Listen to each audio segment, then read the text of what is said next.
So, hello friends, welcome again Vibrant Academy Karad. Okay, so last lecture मध्ये आपण काय केलेलं होतं तर व्हायरस जस्ट इंट्रोडक्शन आपण बघितलेली होती. व्हायरस काय असतो, ठीक आहे.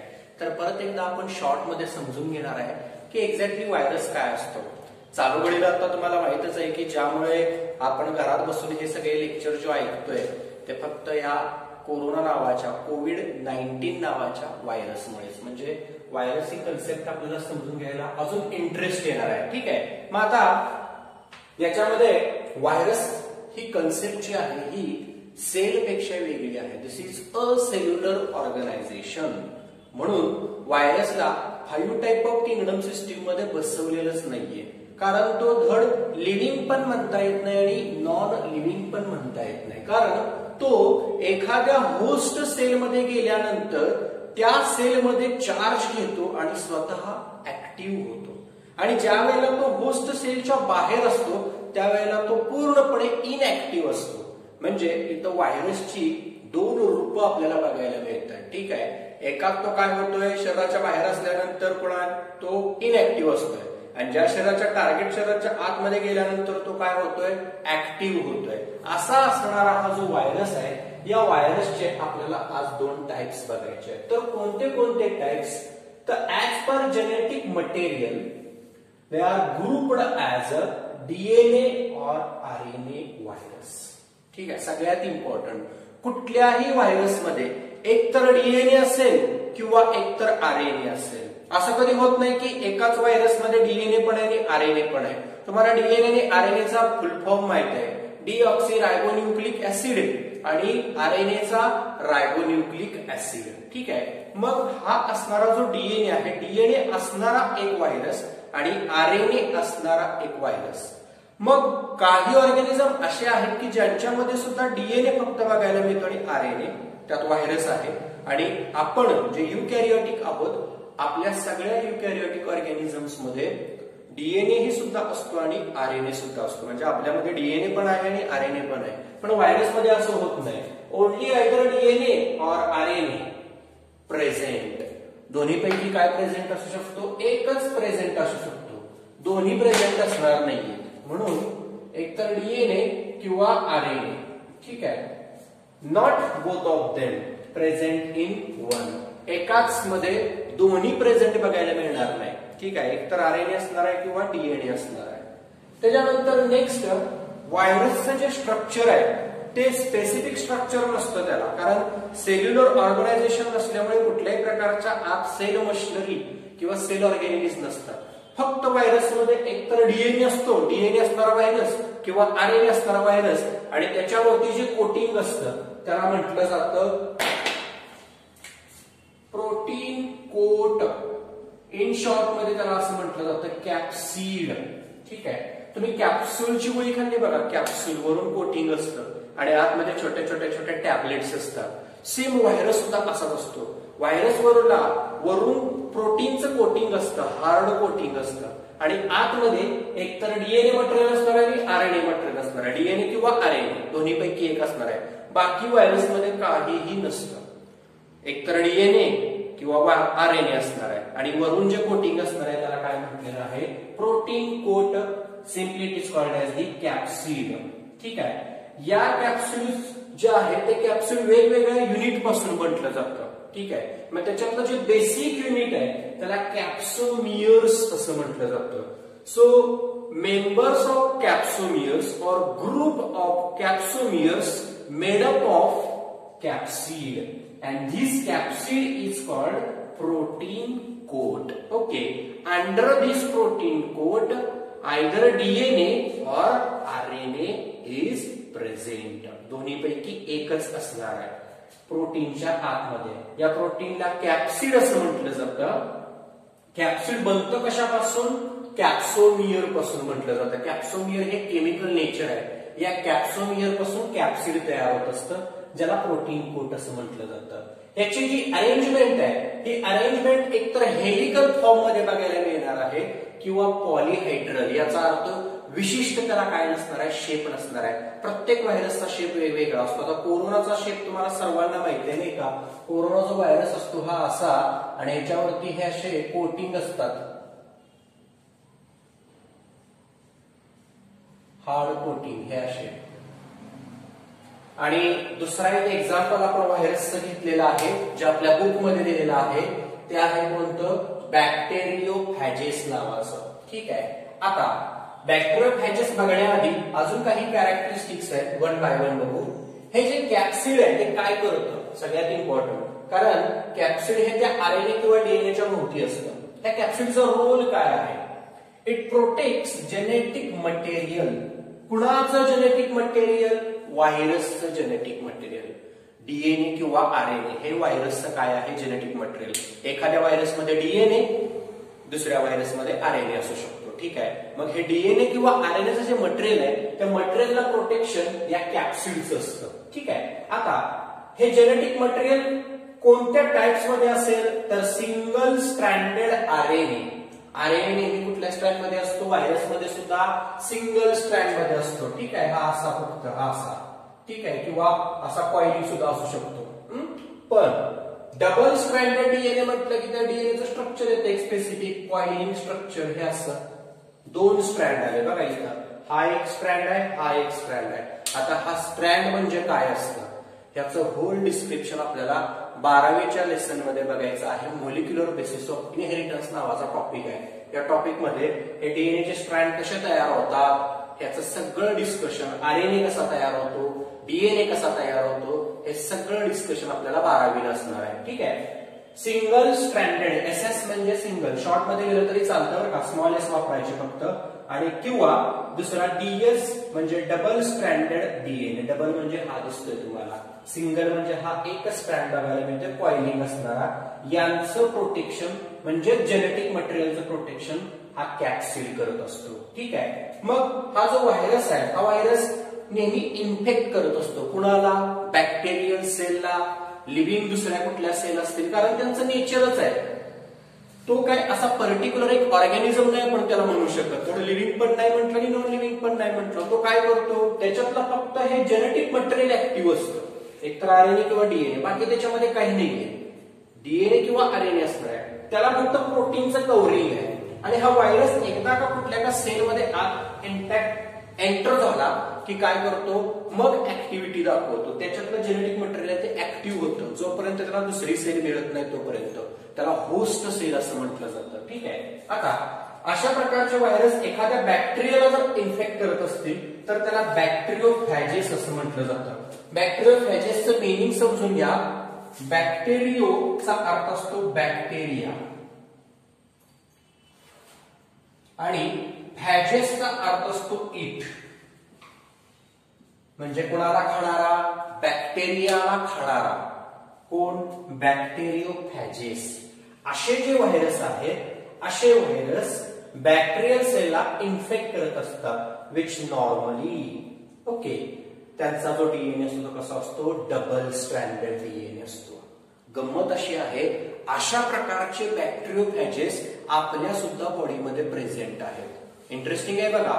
हा बॅक्टेरियोफॅजेस जो व्हायरस दिसतोय तुम्हाला हा आपल्या बॉडीमध्ये प्रेझेंट असतो. कशासाठी असतो प्रेझेंट? हा आपल्याला हेल्पफुल असणारा हा बॅक्टेरियोफॅजेस नावाचा व्हायरस आहे जो आपल्या एंटायर सगळ्या बॉडीमध्ये असतो. जो ज्या आपल्या बॉडीला बॅक्टेरियल सेल इन्फेक्ट करतात त्या इन्फेक्टेड बॅक्टेरियल सेलला हा काय करून टाकतो? बॅक्टेरियोफॅजेस खाऊन टाकतो. म्हणजे हा युजफुल असणारा व्हायरस आहे. ठीक आहे. जो आपल्या नॅचरली आपल्या बॉडीमध्ये प्रेझेंट असतो. त्याचं खाद्य काय? बॅक्टेरिया. कुठले बॅक्टेरिया?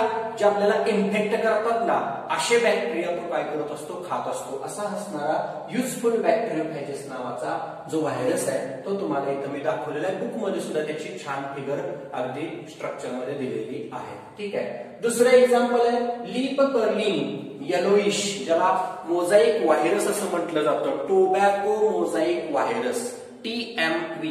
तुमच्या बुक मध्ये ते दाखवले बघा. TMV नावाचा व्हायरस हा दिसतोय तुम्हाला. ह्या पानावरती त्याचं एनलार्ज करून स्ट्रक्चर दाखवलेलं आहे तुम्हाला. सरळ सरळ दिसतोय बघा. हा फक्त आरएनए इथं दिसतोय तुम्हाला. हे कोटिंग दिसतंय, हा जो व्हायरस आहे हा व्हायरस या पानांवरती पडतो आणि हा पानांचा जो रंग आहे तो काय होतो, पिवळे कलरची पडतात पानं. ठीक आहे, टोबॅको तंबाखूच्या पानावरती पडणारा हा व्हायरस आहे, ज्याला TMV शॉर्ट मध्ये म्हटलं जातं, टोबॅको मोझाईक व्हायरस. वनस्पतींच्या वरती सुद्धा व्हायरसचा इफेक्ट होत असतो. त्याचबरोबर स्वाईन फ्लू मध्यंतरी तुम्हाला माहिती आहे, जसं आता कोरोनाचं इन्फेक्शन आहे त्याच्यापेक्षा थोडंसं कमी म्हणा, पण स्वाईन फ्लूचं सुद्धा इन्फेक्शन पसरलेलं होतं person to person. Communicable disease आहे ना तो, स्प्रेडिंग असणारा हा स्वाईन फ्लू, पण त्याच्यावरती लस निघाल्यामुळे तो कंट्रोलमध्ये आहे. तर स्वाईन फ्लू असेल किंवा आपण घरातला जो कापूर असतो त्याचाही वास जर घेतला तरी तो व्हायरस तिथल्या तिथे मरतो म्हणजे त्याचं जे प्रोटीन कोटिंग जे कव्हरिंग आहे ते बस्ट होतं, फुटतं आणि मग तो त्याच्यातलं जेनेटिक मटेरियल आहे ते जेनेटिक मटेरियल डिस्ट्रॉय होतं. जोपर्यंत त्याच्यावरती कॅप्सिडचं कव्हरिंग कुठल्याही व्हायरसवरती आहे ना तोपर्यंत त्या व्हायरसला कोणी मारू शकत नाही.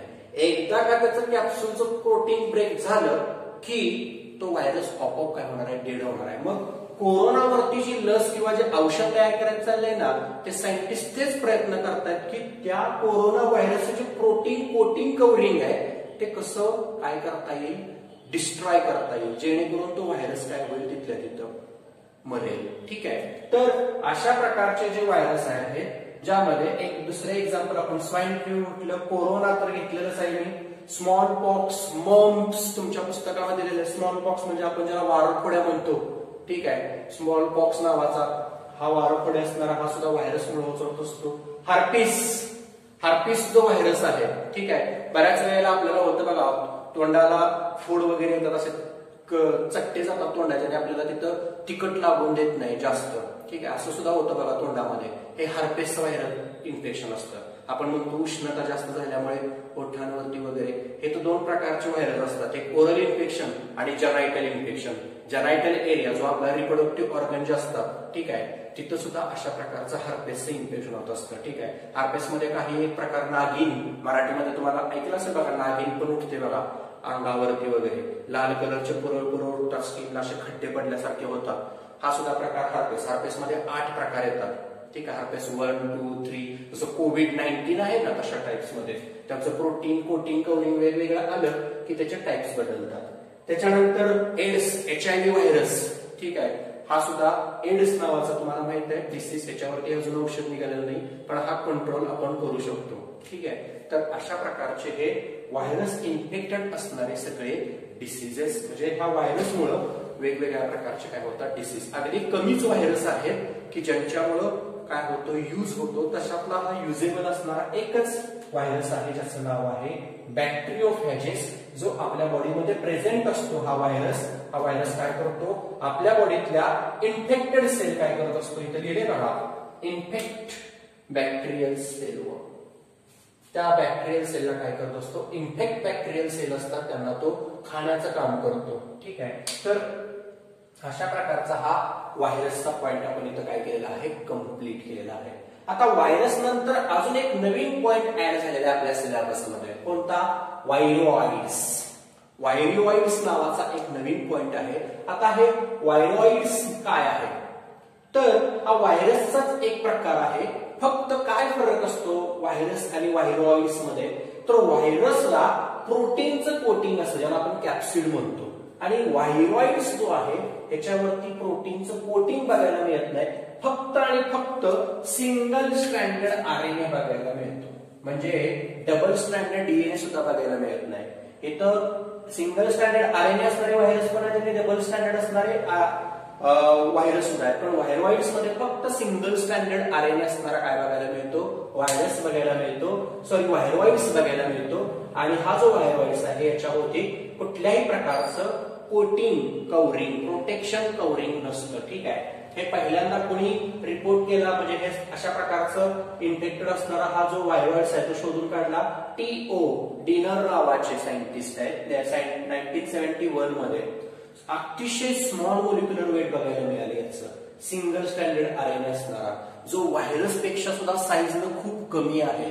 एवढ्या कमी साईज मध्ये असणारा व्हायरॉइड्स काय बघायला मिळाला, पहिल्यांदा या सायंटिस्टना बघायला मिळाला, ज्याला काय नाव देण्यात आलं, व्हायरॉइड्स नाव देण्यात आलं. ठीक आहे, so this is infectious RNA strand are called viroids. म्हणजे याच्यामध्ये जे इन्फेक्शन होतं त्यामध्ये हा इन्फेक्टेड कोण असतो तर हा सिंगल स्टँडर्ड आरएनए. हा सिंगल स्टँडर्ड आरएनए मुळे कुठल्याही पर्टिक्युलर सेलला काय होत असतं या वायरॉइड पासून इन्फेक्शन होत असतं. ठीक आहे.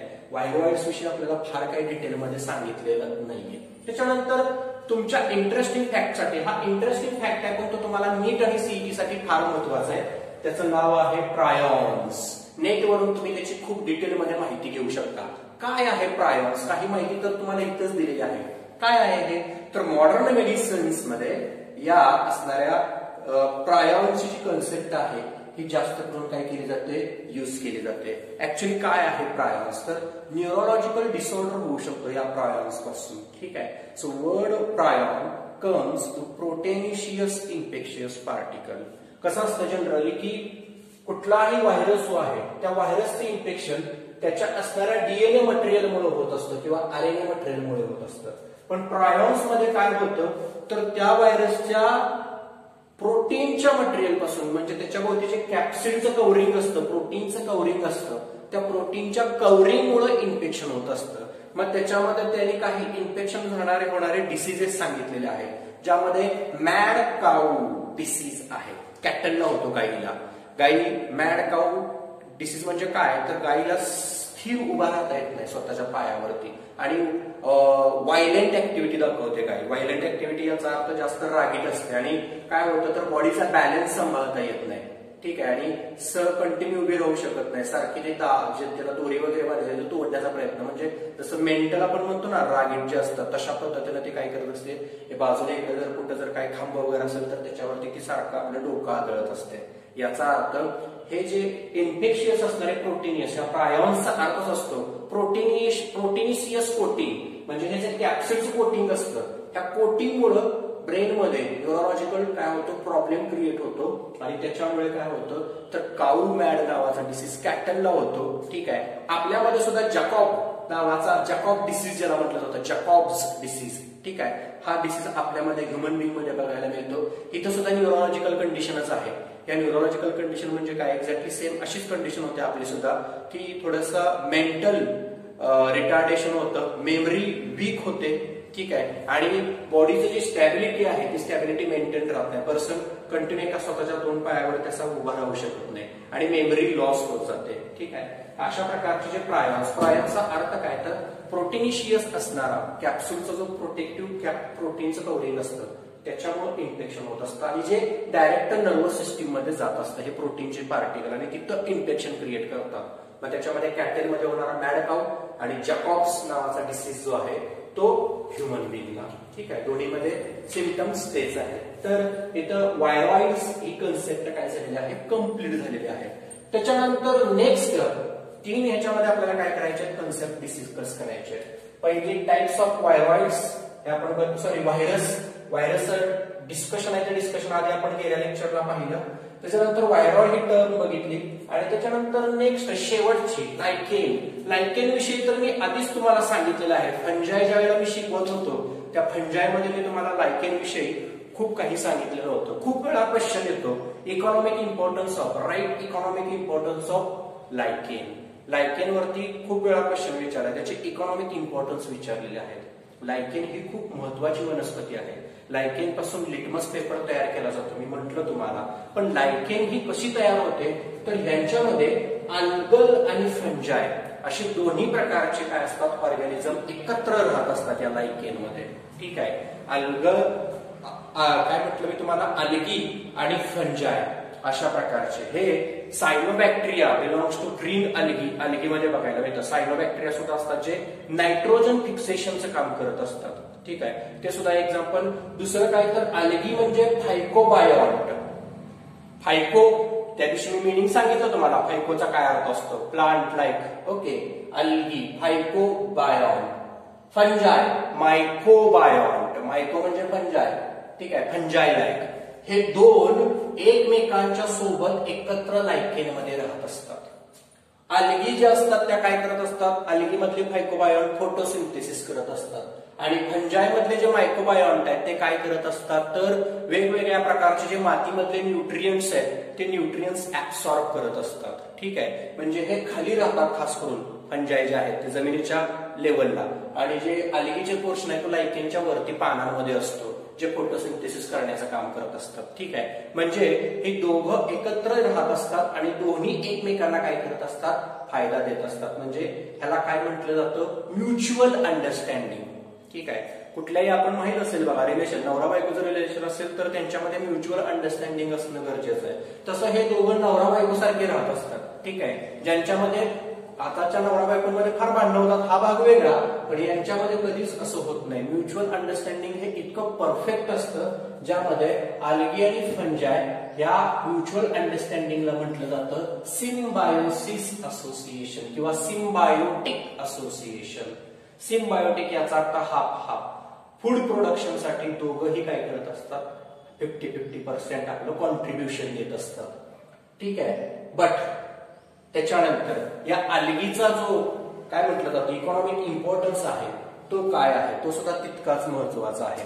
ठीक आहे, तर हे जे अल्गी जे असतात किंवा हे जे फंजाई जे असतात, लायकेन जे आहेत, ते युज्ड फूड मटेरियल सुद्धा म्हणून केला जातो. वेगवेगळ्या केमिस्ट्रीचे जे मी आता जे म्हटलं तुम्हाला काय, की ज्यामध्ये लिटमस पेपर आहे, त्या लिटमस पेपरमध्ये सुद्धा त्याचा काय केला जातो, यूज केला जातो. आणि आता मी जसं म्हटलं तसं फंगस त्याला काय प्रोव्हाइड करतात, शेल्टरिंग देतात अल्गीला, and also absorb the water and mineral into the alga, आणि अल्गा काय करतात, फोटोसिंथेसिस करतात. अशा पद्धतीने दोन्ही काय करत असतात, असोसिएशन, सिम्बायोटिक असोसिएशन क्रिएट करत असतात. हे जे लायकेन जे आहेत, ठीक आहे, हे जास्त करून कुठे येत असतात, तर क्लॅड पोल्स मध्ये येत असतात आणि हे क्लीन एरियामध्ये येत असतात. व्हाय?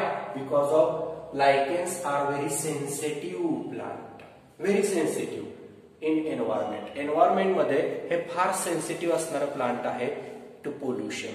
म्हणजे जर थोडं जरी पोल्युशन जर झालं कुठल्या एखाद्या एन्व्हायरमेंट मध्ये तर तिथं हे लायकेन जिवंत राहू शकत नाही, तिथं बघायलाच मिळत नाहीत.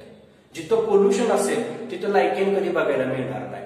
ठीक आहे, मग जिथं लायकेन बघायला मिळतात ना तिथं तुम्ही 100% ओळखायचं तिथला एरिया प्युअरली कसा आहे, अनपॉलिनेटेड आहे. तिथलं पाणी जरी तुम्ही पिलं तरी तुम्हाला ते पाणी कसं लागणार, कुठल्याही प्रकारचं त्याच्यामध्ये प्रदूषण नसणार आहे. तिथला सगळा भाग कसा असणार आहे, क्लीन असणार आहे. ठीक आहे, पोल्युटेड नसणार आहे. म्हणून जिथं लायकेन सापडतात ज्या एरियामध्ये तो क्लीन एरिया असं म्हटला जातो. म्हणजे हे इंडिकेशन आहे, जिथं लायकेन सापडतात, लायकेन सापडले की ओळखायचं काय, की बाबा इथला एरिया कसा आहे, अगदी सेफ आहे, कुठल्याही प्रकारचं तिथं पोल्युशन नाही. कारण जिथं पोल्युशन असतं तिथं हे लायकेन थांबतच नाही किंवा जिवंतच राहत नाहीत, असूच शकत नाहीत. म्हणून दिलेलं आहे नॉट फाउंड पोल्युनेटेड एरिया. हे लायकेन पोल्युनेटेड एरियामध्ये बघायला मिळत नाही. म्हणजे तुम्हाला जर इथून पुढे जर कुठं लायकेन बघायला मिळालं जंगलामध्ये वगैरे अशा प्रकारचं दगडफूल तर तुम्ही हमखास ओळखायचं काय, सगळा एरिया कसा आहे, वेल. जंगलामध्ये ज्या वेळेला पाण्याच्या शोधामध्ये सगळे बघ शोधत असतात पाणी पाणी, आणि पाणी जंगलातलं सगळं शुद्ध असेल असं नाहीये, पण अशा दगडफूल किंवा जे लायकेन आपण म्हणतो हे असे जर बघायला मिळाले तर लगेच काय करतात, हे जे ट्रेकर्स जात असतात त्यांना लगेच समजतं की बाबा हा इथला एरिया कसा आहे, कसा आहे, फ्री ऑफ पोल्युशन, कुठल्याही प्रकारचं पोल्युशन नाहीये. ठीक आहे, आणि दुसरे लायकेनचं जे काम आहे ते काय आहे, तर ऍसिड प्रोडक्शन. एन्व्हायरमेंट मध्ये सगळ्यात इम्पॉर्टंट रोल आहे इथं या लायकेनचा, जे ऍसिड प्रोडक्शनचं काय करत असतात, काम करत असतात. ठीक आहे, हा एक याचा काय आहे, लायकेनचा इम्पॉर्टन्स आहे. तर अशा पद्धतीनं आपण काय केलेलं आहे, तर या असणाऱ्या entire सिस्टमॅटिक्स in living organism topic मध्ये सगळ्यात महत्वाचं काय, तर सिस्टमॅटिक म्हणजे काय, अगदी शॉर्ट मध्ये सगळं सांगतोय. त्याच्यानंतर काय बघितलं आपण, नेक्स्ट क्लासिफिकेशनचे क्रायटेरिया कोणकोणते असतात ते बघितले. त्याच्यानंतर त्याच्या रँक बघितल्या, आणि त्याच्या रँक बघितल्यानंतर म्हणजे स्पेसिस टू किंगडम पर्यंत. त्याच्यानंतर आपण काय बघितले, 5 टाईप ऑफ किंगडम सिस्टीम. या किंगडम सिस्टीम मध्ये आपण मोनेरा, त्यानंतर प्रोटिस्टा, फंजाय, प्लांटी, अॅनिमालिया. फक्त प्लांटी आणि अॅनिमालियाचं डिटेल एक्सप्लेनेशन आपल्या पुढच्या चॅप्टर मध्ये करायचं आहे. म्हणजे 3 किंगडमचं आपण डिटेल एक्सप्लेनेशन बघितलं, जे लिव्हिंग फॉर्म मध्ये बघायला मिळत नाही पण लिव्हिंग सारखे कॅरेक्टर दाखवतात. असा व्हायरस आपण डिस्कस केला. त्यानंतर व्हायरस पेक्षा छोटीशी लहान कन्सेप्ट, ज्या व्हायरसला प्रोटीनचं कोटिंग असतं पण व्हायरॉइडला प्रोटीनचं कोटिंग नसतं, म्हणून हा एक वेगळा ग्रुप आहे, त्याला व्हायरॉइड्स असं म्हटलं जातं, तोही आपण डिस्कस केला. आणि सिम्बायोटिक असोसिएशन, जिथं प्लांट आणि फंजाय हे दोन्ही एकत्र राहतात. वेगवेगळ्या किंगडम मधले ऑर्गॅनिझम एकत्रित काय करत असतात, राहत असतात. असा एक वेगळा ग्रुप आपण शेवटी डिस्कस केला ज्याचं नाव आहे लायकेन. ठीक आहे. अशा पद्धतीनं एंटायर आपला सगळा जो चॅप्टर आहे तो चॅप्टर काय झालेला आहे, कम्प्लीट झालेला आहे. शेवटी एक छोटासा टेबल बुक मध्ये दिलेला आहे. हा टेबल तुम्ही कम्प्लीट करू शकता पुस्तकामध्येच. हे डॉट डॉट दिलेले आहेत. सगळे टेबल व्यवस्थित अगदी सोपे आहेत.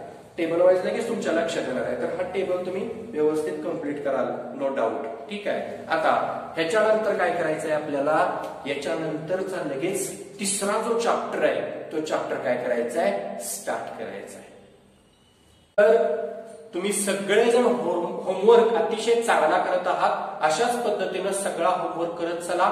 ठीक आहे. आणि या व्हायब्रंट अकॅडमी मधलं जे आपलं बायोलॉजीचं लेक्चर जे चालू आहेत हे लेक्चर्स तुम्हाला नक्कीच समजत असणार आहेत. म्हणून या पूर्ण व्हायब्रंट अकॅडमीच्या लेक्चरला तुम्ही लाईक करा, शेअर करा, कमेंट करा आणि आपल्या चॅनलला सबस्क्राईब करा. थँक्यू.